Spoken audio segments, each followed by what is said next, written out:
Amém. Você pode sentar.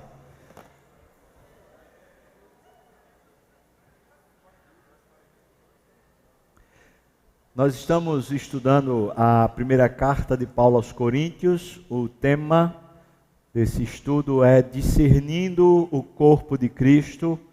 Esse estudo, então, em primeira carta de Paulo aos Coríntios. Eu queria que você abrisse sua Bíblia, por favor, no capítulo 8 dessa carta de Paulo aos Coríntios. Só tem 13 versículos. Será que consegue aqui a projeção? Ok. 1 Coríntios, capítulo 8, 13 versículos, nós vamos ler. Vou pedir para você ler comigo, tá bom? Então a gente vai fazer essa leitura de forma alternada. Eu leio os versículos ímpares e você lê os versículos pares. Vamos lá. Diz assim a palavra do Senhor. No que se refere às coisas sacrificadas a ídolos, reconhecemos que todos nós somos senhores do saber. O saber ensoberbece, mas o amor edifica.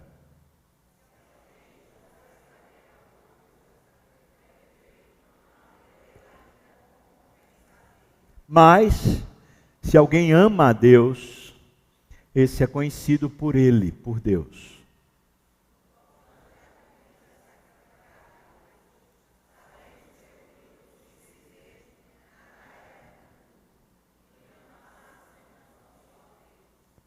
Porque ainda que há também alguns que se chamem deuses, quer no céu ou sobre a terra, como há muitos deuses e muitos senhores,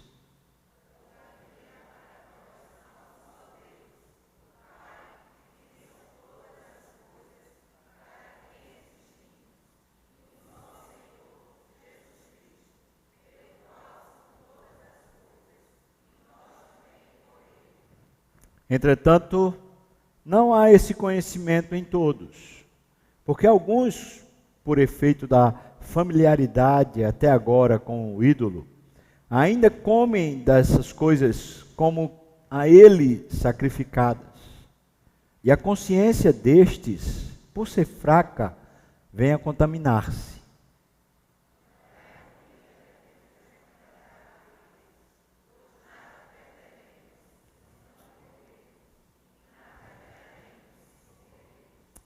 Vede, porém, que esta vossa liberdade não venha de algum modo a ser tropeço para os fracos.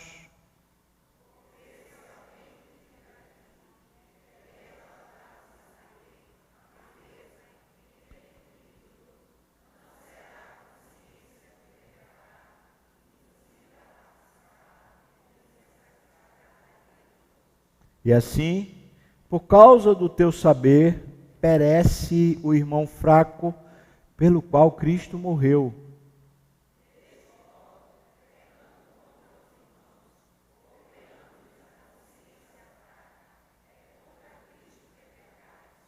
E por isso, se a comida serve de escândalo a meu irmão, eu nunca mais comerei carne para que não venha a escandalizá-lo. Amém. Vamos orar, irmãos. Senhor, com fraqueza, limitação humana, que me ponham diante dos teus pés, para te clamar socorro, te clamar unção, capacidade, Senhor, para falar a tua palavra como sendo tua boca, Pai. Peço por meus irmãos também, que o Senhor traga essa mesma unção para que os ouvidos sejam ouvidos de aprendizes, de gente que quer ouvir tua voz e que reconhece a tua voz. Assim nos abençoa, ó Deus. Em nome de Jesus, amém e amém. Liberdade e consciência me parece ser uma questão sempre muito complicada dentro da estrutura de igreja. Nós temos mais ou menos dois polos dentro de uma igreja normal. Um primeiro polo são os nenéns na fé. Pessoas que se converteram há pouco tempo, pessoas que não têm tradição de igreja, pessoas que não conhecem muito bem o que é a Bíblia, nem o que Deus fala através da sua palavra. E uma igreja normal, uma igreja que evangeliza, sempre vai ter novos na fé. São chamados de neófitos. O segundo polo são pessoas que já estão há muito tempo na igreja. São pessoas que estão acostumadas com a igreja e que confundem religiosidade, tradição humana com escritura. Um lado são aqueles que não conhecem. O outro lado são aqueles que confundem a tradição, o que eles ficaram acostumados a ver dentro da igreja, com a própria palavra de Deus. Esses dois polos dentro da igreja fazem um misto que é um misto normalmente abençoador. Porque por um lado, a criança na fé, ela traz uma efervescência e ela levanta questões que não são questões de rebeldia, são questões de conhecimento. Como é isso? Como é aquilo? Isso pode, isso não pode? É bom, não é? São perguntas naturais de uma criança que está crescendo na fé. Por outro lado, o outro polo, são pessoas que se acostumaram a dizer isso pode, isso não pode, não pela palavra, não porque a palavra instrua, mas simplesmente porque a pessoa se acostumou com uma tradição humana. E para essas pessoas o não pode nem sequer tem justificativa bíblica, mas fala como se fosse a autoridade das Escrituras. Esse tempero de um grupo que por um lado é neófito e portanto levanta questões e problemáticas sobre as Escrituras, e por um outro lado, pessoas que falam sobre um determinado comportamento, apenas tradição, como se fossem Escrituras, pode ser muito perigoso.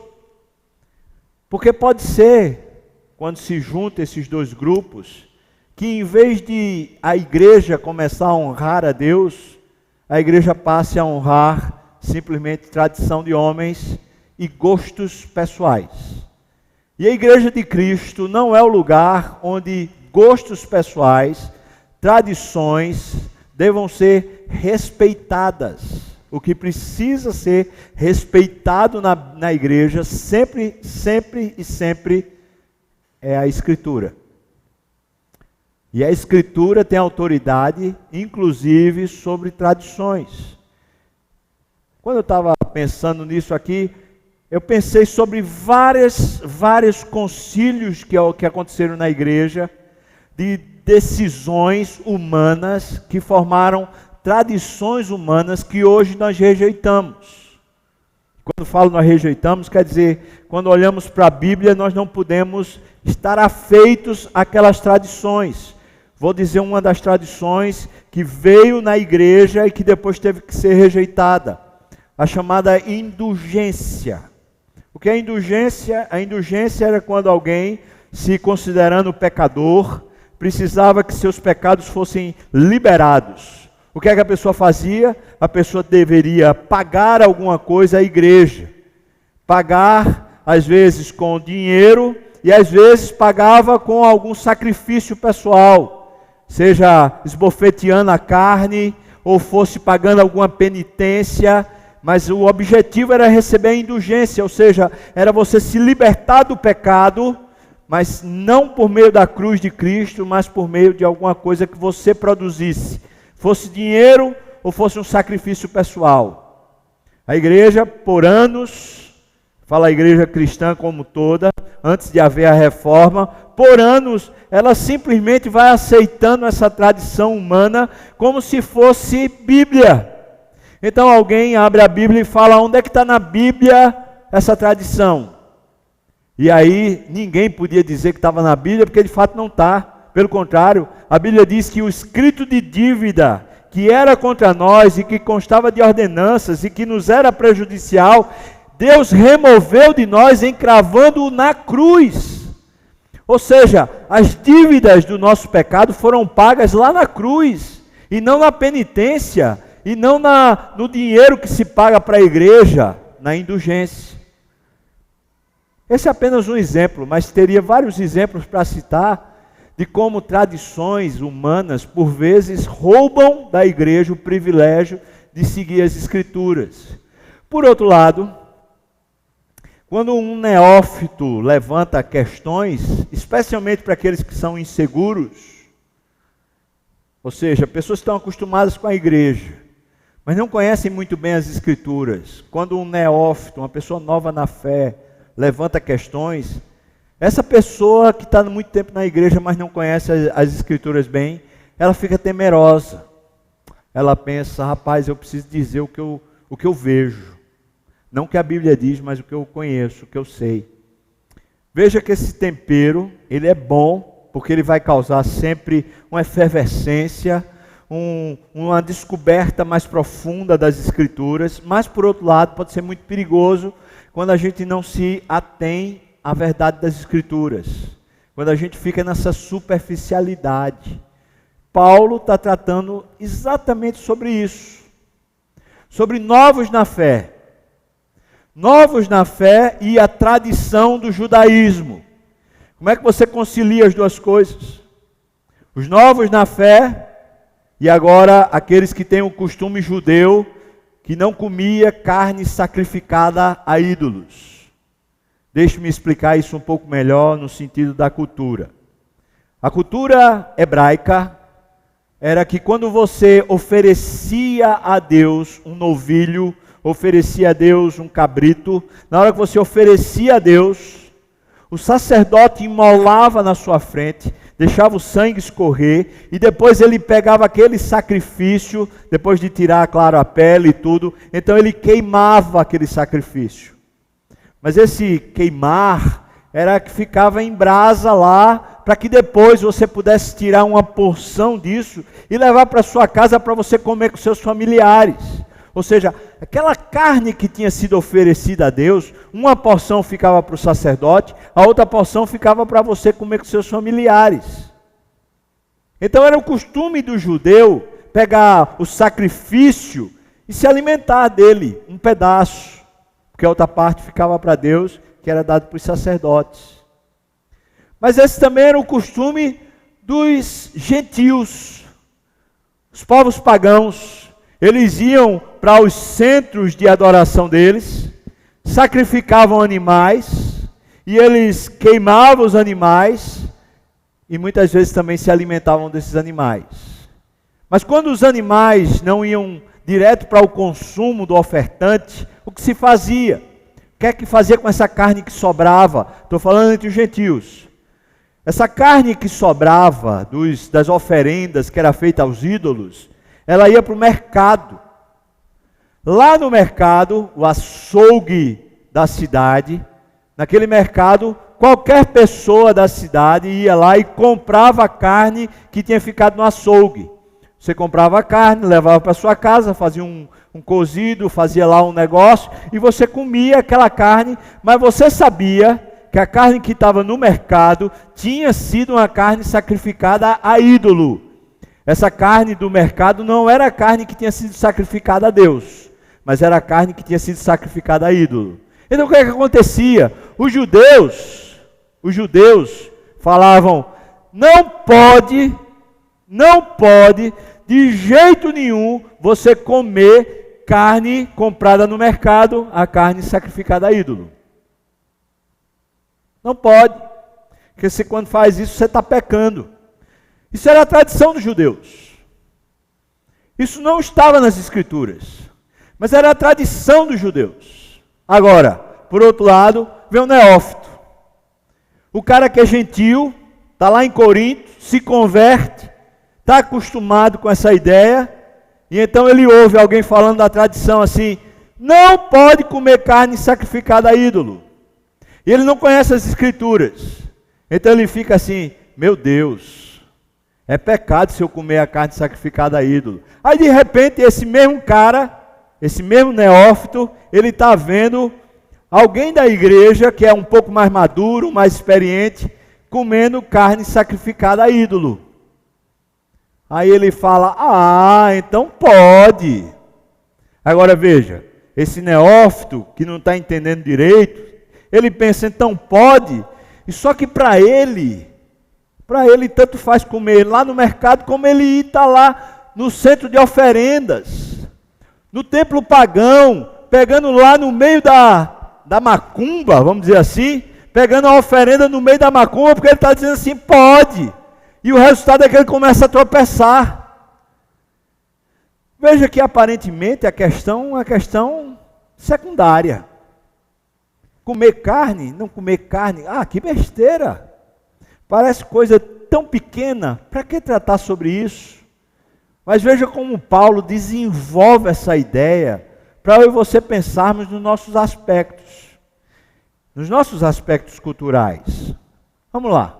Pensa aqui em coisas que são da nossa cultura, e que na nossa cultura uma pessoa faz e não tropeça, outra vai lá, vê você fazendo e vai lá e tropeça. Eu vou colocar um elemento que eu acho que é um elemento bem da nossa cultura. A tal da cerveja. É pecado? Não, não é pecado beber cerveja. Mas a nossa cultura, se você for para a Alemanha, a cultura é outra. Mas aqui no Brasil, a cerveja, de um modo geral, ela está associada a uma ideia de devassidão. Inclusive, devassidão moral. Veja os nomes da cerveja: proibida, devassa, sei lá o que mais. Já trazendo essa ideia de uma devassidão. Entretanto, aquela bebida feita lá com malte, ela em si tem algum problema? Em si, ela tem algum pecado? A Bíblia diz para não se embriagar, mas não diz para não beber. Ou seja, qual o problema em si? Mas será que um irmão fraco, ou seja, um irmão novo, que chega na igreja, vai lá e vê o pastor bebendo uma cerveja, ou vê um presbítero, ou vê um outro irmão, um líder do grupo pequeno, bebendo cerveja, será que ele vai ter a condição de avaliar isso, ou ele simplesmente vai dizer, rapaz, pode, e pode para ele quer dizer, ele ir para a roda de pagode, ele ir participar de sei lá o que, onde esse ambiente pesado, esse ambiente fora de Cristo, está lá com a cerveja sendo a promoção do evento. Ou seja, para aquele que é maduro na fé, ele provavelmente vai beber a cerveja e não vai tropeçar. Mas para aquele que é novo na fé, ele vai associar a ideia de cerveja com a vida que ele tinha antes de Cristo, e ele vai dizer, rapaz, então pode. A grande questão que é tratada aqui, 1 Coríntios capítulo 8, é justamente essa. É liberdade e consciência. Ou seja, a Bíblia não vai tratar conosco no sentido do pode e não pode, mas vai tratar conosco a respeito de amo ou não amo.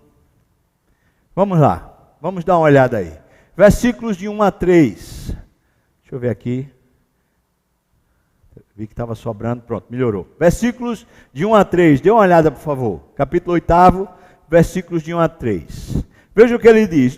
No que se refere a essas coisas que foram sacrificadas a ídolos, ele diz, eu entendo, nós entendemos que todo mundo tem alguma ideia, tem algum saber, tem alguma ideologia, tem alguma coisa a falar. É a mesma coisa quando você bota um assunto feito esse. Pode ou não pode beber cerveja? Pode ou não pode beber vinho? Pode ou não pode beber cachaça? Sei lá o quê. Quando bota um assunto feito esse, numa roda de crentes, rapaz, vai para lá, vai para cá, vai para lá, vai para cá, cada um tem sua ideia, cada um tem sua opinião, todo mundo é senhor do saber. É isso que ele está falando. E Paulo está admitindo, é verdade, todo mundo já tem sua opinião.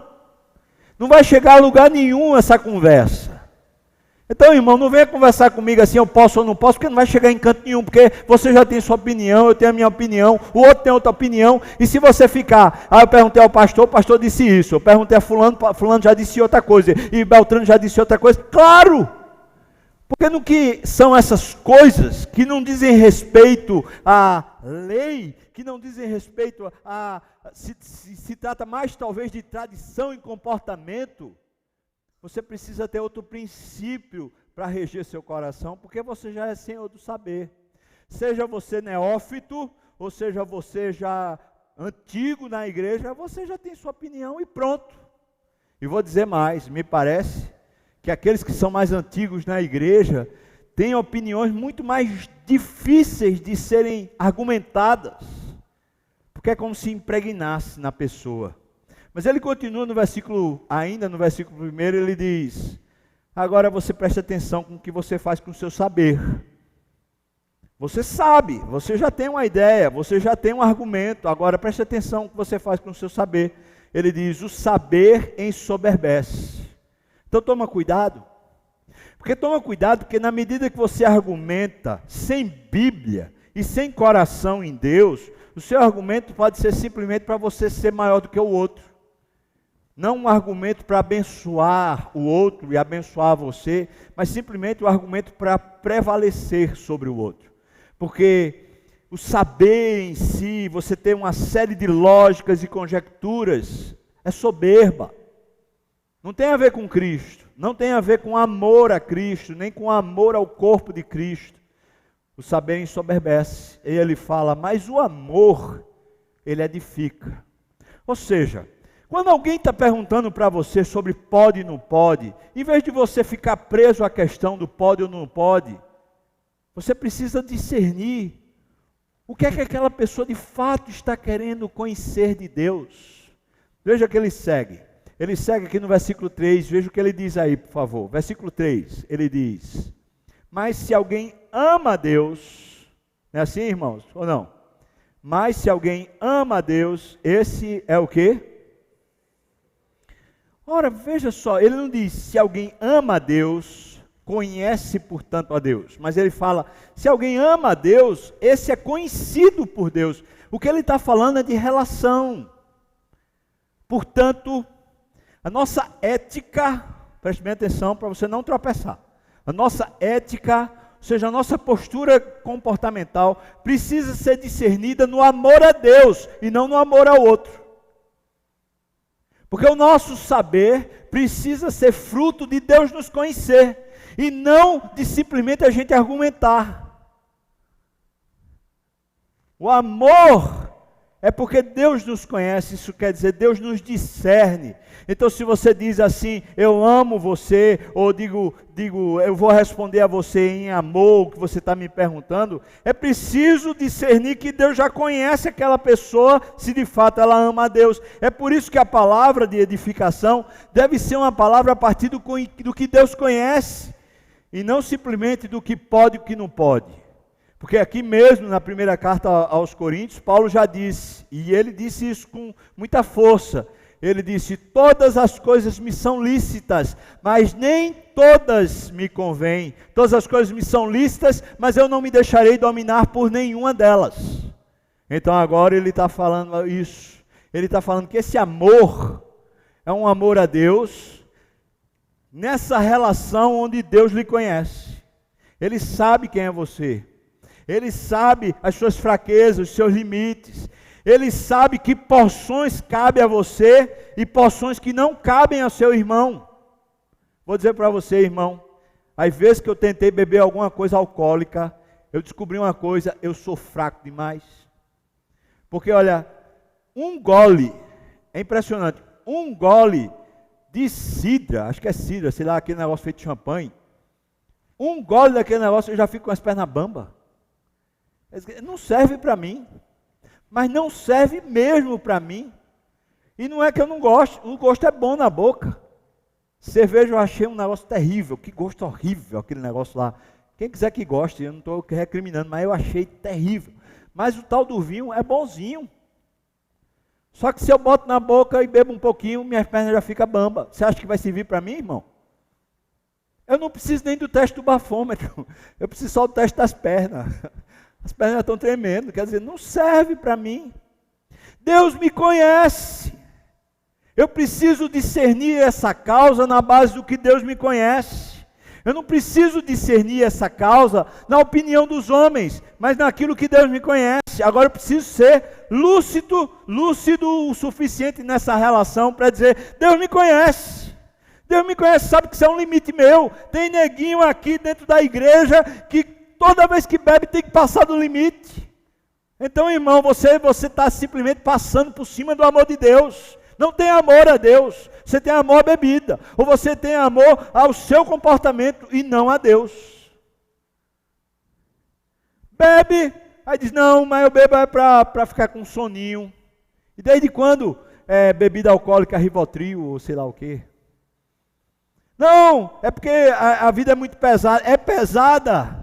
Então vai e entrega a Jesus, porque é para aliviar a carga nele, não é para aliviar a carga, sei lá, numa balada, num álcool, ou sei lá, numa conversa de perdição com os ímpios. Veja, irmãos, o princípio que ele está dizendo é que esse saber que convém, esse saber é um saber na relação, onde você se discerne, ou melhor, você é discernido por Deus sobre o seu limite. E quando você está conversando com algum irmão, num aspecto desse, que é um aspecto ético, você precisa ter muito cuidado, porque o seu irmão pode ter um limite diferente do seu. Imagina uma pessoa que passa a vida toda tendo uma dificuldade muito grande com o álcool, aí chega na igreja, e quando chega na igreja, ele pergunta, rapaz, tem problema? Você fala, tem problema nenhum, pode beber. Rapaz, você está condenando o cara a uma prática que ele tentou se libertar. Você está condenando ele de novo à escravidão. Qual é o seu limite? Você não sabe. Por exemplo, qual é o limite que você tem na tentação com mulher? Qual é o limite? Você que é homem. Mulher, qual é o seu limite nas suas tentações a respeito de recursos, de segurança para o dia de amanhã? Qual é o seu limite? Talvez você não saiba. E às vezes a mulher está achatando o marido, pressionando o marido porque ela está insegura. Mas ela não percebe o limite. Mas qual é então o comportamento, qual é a ética dessa relação entre marido e mulher, quando a mulher está oprimindo o marido por causa da insegurança dela, é porque ela não ama. Porque se ela amasse, ela se discerniria, porque ela é por Deus conhecida. Assim como o marido. O princípio, portanto, que está adotado por Paulo é esse. Se alguém ama a Deus, em vez de você pensar sobre posso ou não posso, a pergunta seria, eu amo ou não amo a Deus? Você está comigo, irmão? Eu amo ou não amo a Deus? Porque se eu amo, eu sou por Ele discernido. Eu sou por Ele conhecido. Ele sabe quem eu sou, Ele sabe os meus limites, as minhas fraquezas e os meus potenciais. Ele sabe as áreas em que eu sou mais forte do que o meu irmão, mas também sabe as áreas em que eu sou mais fraco do que o meu irmão. Sendo assim, ele segue para os próximos versículos. Versículos 4 a 6 e o versículo 8 seria o argumento possivelmente usado por aqueles que se consideram fortes. Eles falam assim, e seria lógico falar, versículo 4, veja o que ele diz. Versículo 4 ele fala, no tocante à comida sacrificada a ídolos, nós sabemos que o ídolo de si mesmo nada é no mundo e que não há senão um só Deus. Quem não sabe disso?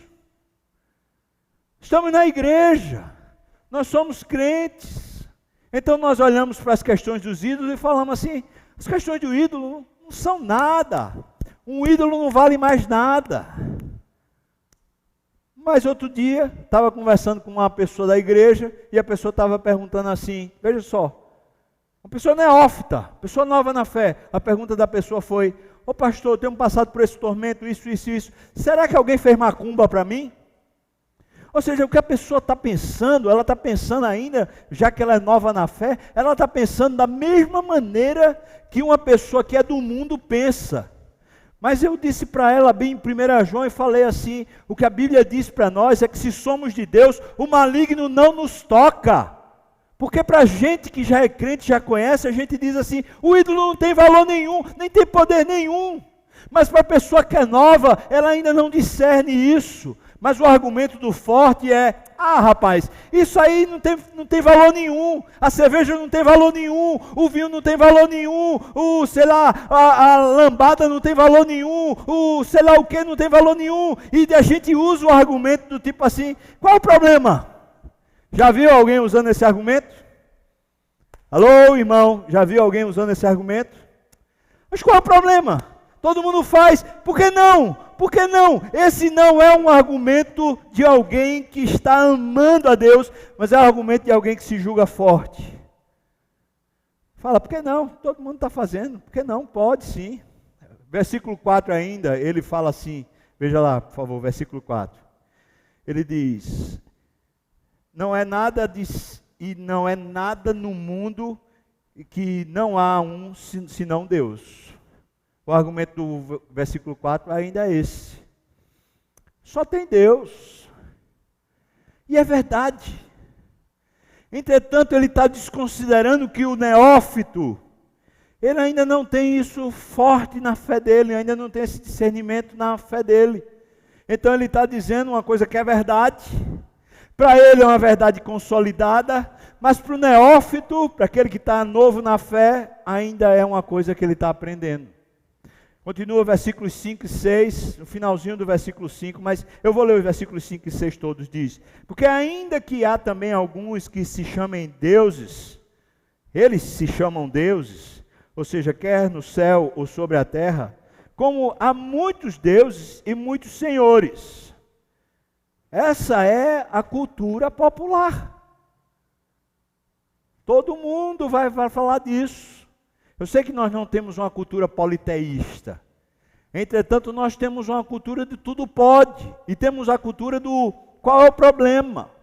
Isso é para fora e para além da igreja. Eu diria que até para além do Brasil. Qual é o problema? Qual é o problema do sexo antes do casamento? Qual é o problema de alguém se juntar e não casar? Qual é o problema se houver respeito entre duas partes? Qual é o problema? Veja só, irmãos, as perguntas são assim, rapaz, tem isso tudo aí acontecendo o tempo todo, e qual é o problema que a igreja aceite?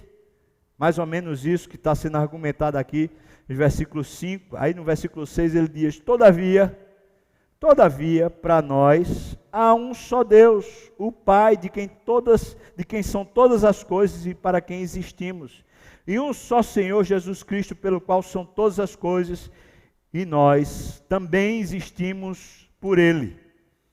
Ou seja, qual é o argumento do forte? O argumento do forte é, rapaz, a gente sabe que tudo isso existe, mas para nós só existe Deus. Está certo. O argumento não está errado, no entanto, o que ele está desprezando é que para o débil, para o fraco, para o neófito, essas verdades ainda não estão fortes o suficiente. Ainda para ele não discerne isso com maturidade, por isso esse mesmo argumento pode servir para ele de tropeço. Esse é o problema. O problema é que se a gente não considera a família da fé, com as suas dinâmicas de pessoas que são mais antigas, e pessoas que são mais novas, então a gente de alguma maneira está fazendo as pessoas tropeçarem desavisadamente. As pessoas estão indo para fora, não para fora da igreja, mas estão indo para fora de Cristo, por causa do nosso comportamento, argumento leviano, sem perceber. Com quantos argumentos estejam certos. Agora, veja o argumento do versículo 8, ele diz, versículo 8, olha, não é a comida que nos recomendará a Deus, pois nada perdemos se não comermos, e nada ganharemos se comermos. Ou seja, qual o problema? Se a gente comer, se a gente não comer. O argumento do forte é, isso não me afeta. Isso não me afeta, e está certo. O problema não é você argumentar o certo, o problema é ter o coração certo no argumento certo. E o coração certo é, eu amo a Deus, e sou discernido por Ele, e agora que eu ando com o meu irmão, nesse amor a Deus, eu preciso do discernimento de Deus para o meu irmão.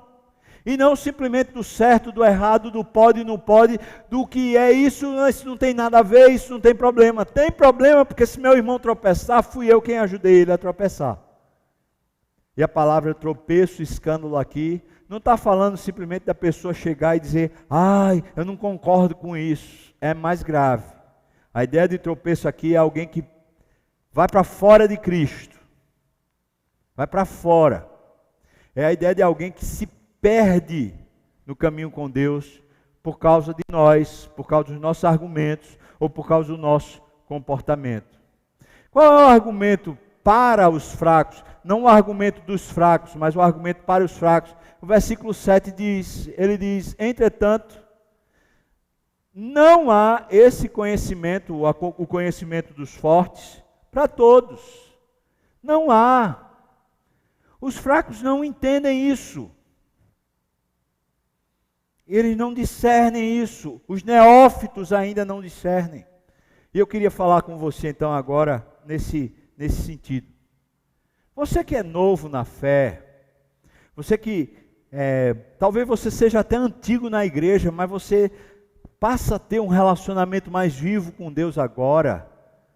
Você precisa da Bíblia, irmão. Você não pode simplesmente dizer, mas é o costume. Tá, pode ser o costume lá da sua casa. Eu vejo, vez por outra, uma pessoa que se converte e fala assim, não, eu venho de uma casa de crentes, e o costume lá de casa era assim. Veja, tá bom, tudo bem, o costume podia ser de um jeito, mas veja, agora você precisa da palavra, e você precisa crescer o seu coração, amando a Deus e a palavra de Deus. Senão você vai tropeçar. O outro argumento é, ainda, veja, vamos lá, versículo 7, diz assim, entretanto não há esse conhecimento em todos, porque alguns, com efeito, ou melhor, por efeito da familiaridade até agora com o ídolo, que familiaridade é essa?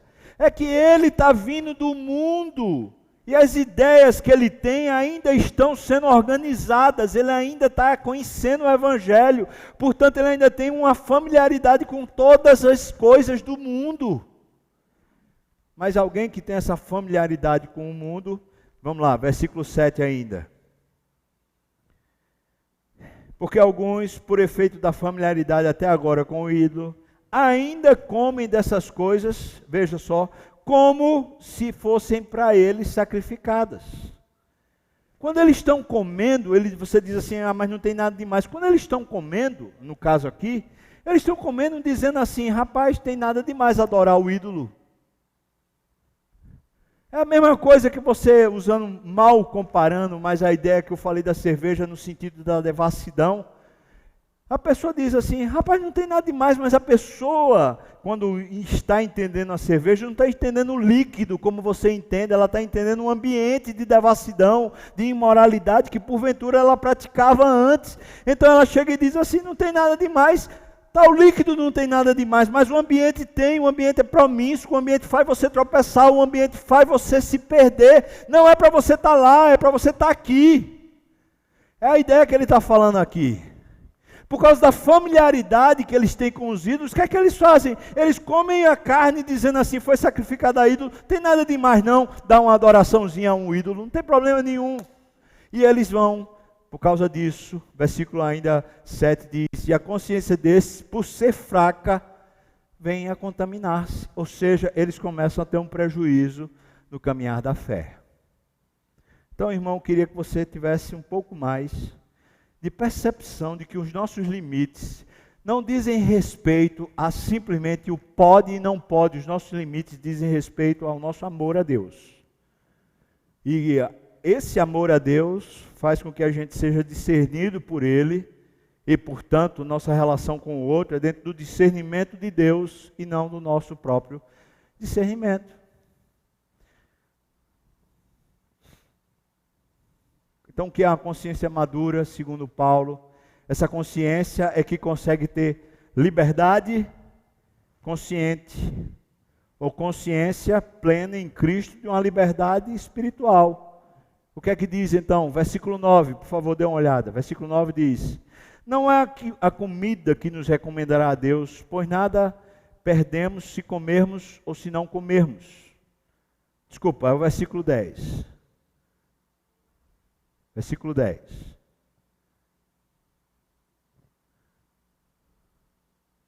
Ah, não, versículo 9 ainda. Versículo 9 no final diz: porém, que essa vossa liberdade não venha de algum modo a ser tropeço para os fracos. Esse é o argumento da consciência madura. A minha liberdade, ou seja, o que eu já sei que não tem problema nenhum para mim, para o meu irmão, é tudo bem para ele? É tudo bem? Será que é? Aí você fala assim, não tem problema nenhum o vinho. Será que não tem? Talvez para você não tenha. Mas e para um irmão que, sei lá, se desencaminha com o vinho? Mais uma vez, não é a questão do certo e do errado, do pode e não pode. Continua o versículo 10. O versículo 10 diz assim: porque se alguém te vir a ti, né, você que é mais consciente, mais maduro, vir a ti que és dotado de saber, ver você à mesa em templo de ídolo. A ideia aqui não é que você foi para o templo não, mas é que você está com a carne que foi comprada no mercado e o cara está vendo a carne na sua mesa. É essa a ideia, né? Não será a consciência do que é fraco induzida a participar de comidas sacrificadas a ídolos? Ou seja, ele não será conduzido àquelas velhas práticas que ele tinha anterior? Continua, o versículo 11 agora. É por causa do teu saber que perece o irmão fraco, pelo qual Cristo morreu. Ou seja, foi essa consciência sua de liberdade, sem maturidade, que fez o seu irmão tropeçar. E você será responsabilizado por Deus por causa desse tropeço do seu irmão. Ô irmão, nós precisamos tanto cuidar disso. E aqui eu vou falar mais especialmente direcionado a pessoas que são líderes e a pessoas que são mais antigas na igreja. Deus nos coloca como sendo modelo para o rebanho.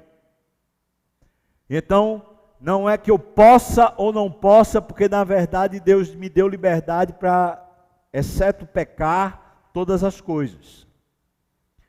Mas se você me vir como pastor fazendo determinada coisa que você associe com a vida devassa, com a vida antiga, pode ser que você seja induzido a uma prática que vai terminar levando você para fora do evangelho, para fora da igreja.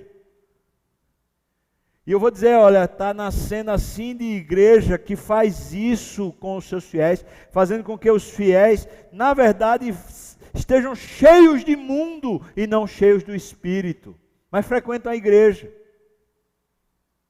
Não é assim que tantas vezes acontece naqueles que são chamados católicos não praticantes.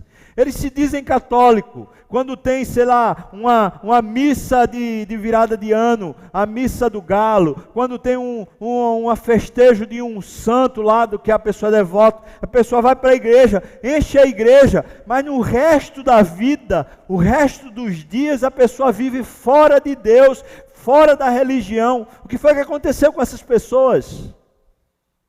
Elas participam de cultos, elas participam de cerimônias, mas elas vivem uma vida dissociada da vida com Deus.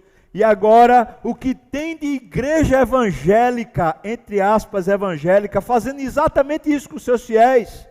A pessoa vem, ela participa do culto, mas ela vê na própria igreja várias pessoas ajudando elas a tropeçarem e viverem no mundo. E portanto as pessoas estão na igreja, mas não estão de fato em Cristo, porque elas continuam no mundo, porque elas tropeçaram por causa do próprio povo da igreja. Por isso eu quero chamar a atenção, você que é líder, Você que é, por exemplo, do louvor, você que é pastor, você que é presbítero, você que é diácono, você que é líder de grupo pequeno, mas quero chamar a atenção de você também que faz tempo que está aqui na igreja. Você que recebe e acolhe pessoas novas que estão chegando, preste atenção na sua conduta. Eu não estou dizendo para você que a igreja vai proibir absolutamente nada, porque ela não tem poder para proibir. A Bíblia não está dizendo para você que você não pode. O que a Bíblia está ensinando a você é aprender a olhar com olhos de Deus o outro, a cuidar para que aquilo que você faz com a liberdade de consciência não se torne para o outro um tropeço que ele vai terminar se perdendo e se pervertendo. É isso. Um pouco mais adiante, por favor. Versículo 12 diz: e deste modo, pecando contra os irmãos, golpeando-lhes a consciência fraca. Veja o que ele diz, o quê? É contra Cristo. Não é contra a igreja, não é contra o pastor, não é contra a religião. Não é contra a religião, não é contra a tradição, não é contra, sei lá, a ética, a moral, não é contra nada disso, é contra Cristo, porque Cristo deu a vida por todos nós, inclusive pelos neófitos, aqueles que acabaram de nascer na fé. Antes da gente chegar no versículo 13, então eu queria falar com você sobre o que normalmente acontece em qualquer família, no padrão normal, minimamente normal. Imagina, casal, começou ali, e daqui a pouco eles casados, têm o primeiro filho. Como é que fica a dinâmica familiar? Ela se altera. Se eles tiverem o segundo filho, o terceiro filho, a dinâmica familiar está alterada pela presença de novos. O pai e a mãe querem educar os filhos. E na educação dos filhos, eles são exemplo.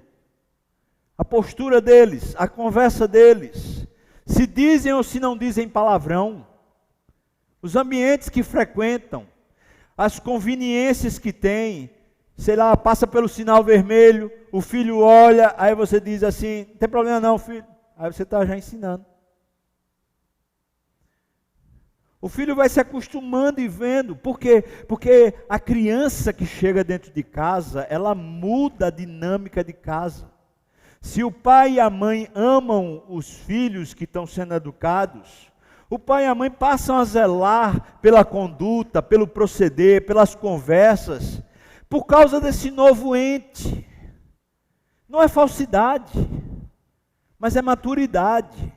Antes o casal não tinha hora para chegar em casa, eles eram novos, eles saíam com os amigos, eles ficavam jogando boliche até tal hora, eles iam para o shopping assistir filme até de madrugada, eles iam para casa uns dos outros e ficavam comendo lá, sei lá, pipoca e não sei o quê, e ficavam rindo e brincando a noite toda, e isso não tinha problema nenhum. Chegou uma criança, como é que fica agora a vida desse casal? Agora tem hora para chegar, agora tem hora de mamar, agora tem hora de acordar, ou pior, não tem nem hora para dormir. Ou seja, a dinâmica muda.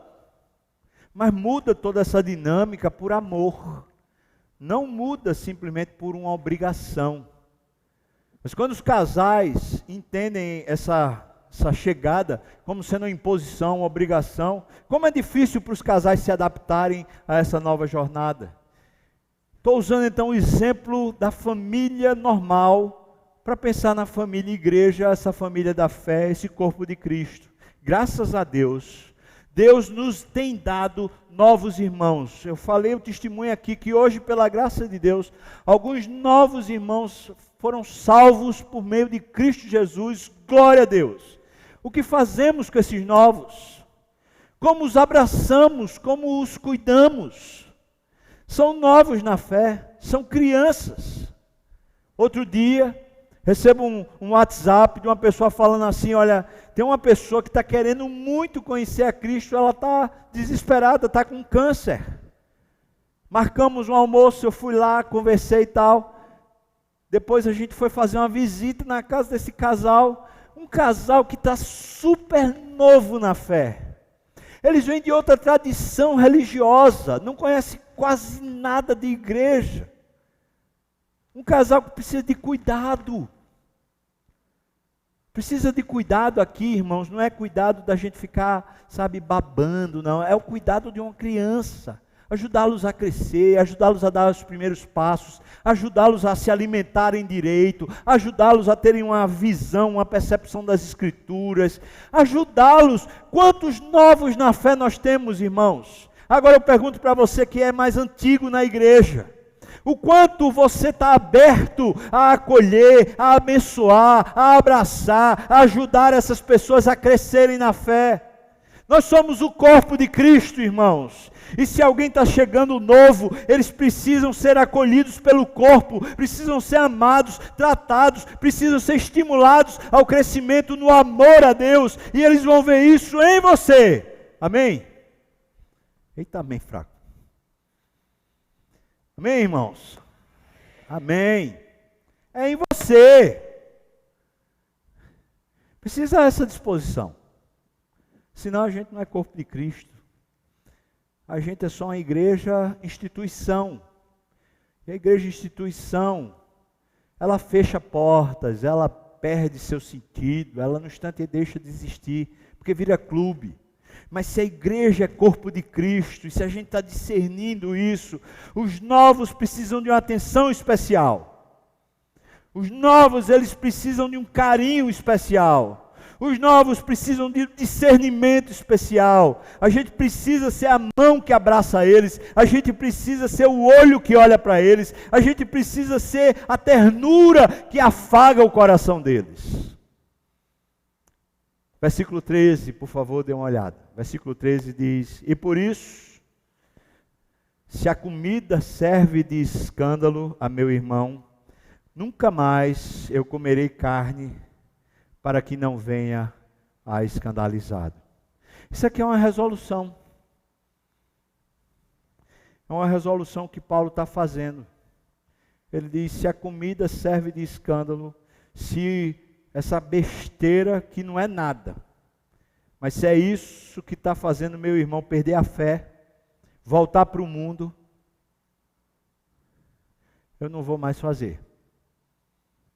Eu não vou mais fazer para que ele não perca a caminhada com Deus. Você topa isso, irmão? Tomar uma resolução e falar: se meu procedimento, que não é nada, não tem problema, não está errado, mas se meu procedimento está atrapalhando a fé de algum irmão meu, e quando falo atrapalhando a fé, eu não estou falando de tradição não, eu estou falando de crescer em Cristo, para você não misturar as ideias. Está atrapalhando a pessoa de conhecer a Deus, então eu vou abrir mão, para que meu irmão cresça, para que meu irmão seja acolhido, para que meu irmão viva com Deus. Você topa fazer essa resolução, irmão? Alô? Topa? Você pode dizer: sim, eu topo. Eu topo fazer essa resolução. Vou chamar o pessoal do louvor, pode vir para cá. Eu queria orar por esse final aqui, orar por essa resolução. Vou colocar aqui, por exemplo: se a cerveja serve de escândalo a meu irmão, nunca mais eu beberei cerveja para que não venha escandalizá-lo. Amém? Se o vinho serve de escândalo a meu irmão, nunca mais eu beberei vinho para que ele não venha a escandalizar. Amém? Se a festa serve de escândalo para o meu irmão, eu nunca mais vou fazer uma festa daquele jeito para que meu irmão não venha a tropeçar. Amém, irmão? Você sabe do que eu estou falando. Você sabe. E aqui a gente não está falando do que pode e o que não pode. Mas a gente está falando sobre a gente ser corpo de Cristo de verdade. Gente que realmente ama. Ama a Deus. E por causa de Deus e da suficiência dele, a gente cuida uns dos outros. Quero convidar você a ficar de pé, nós vamos cantar e depois que a gente cantar, a gente vai orar aqui.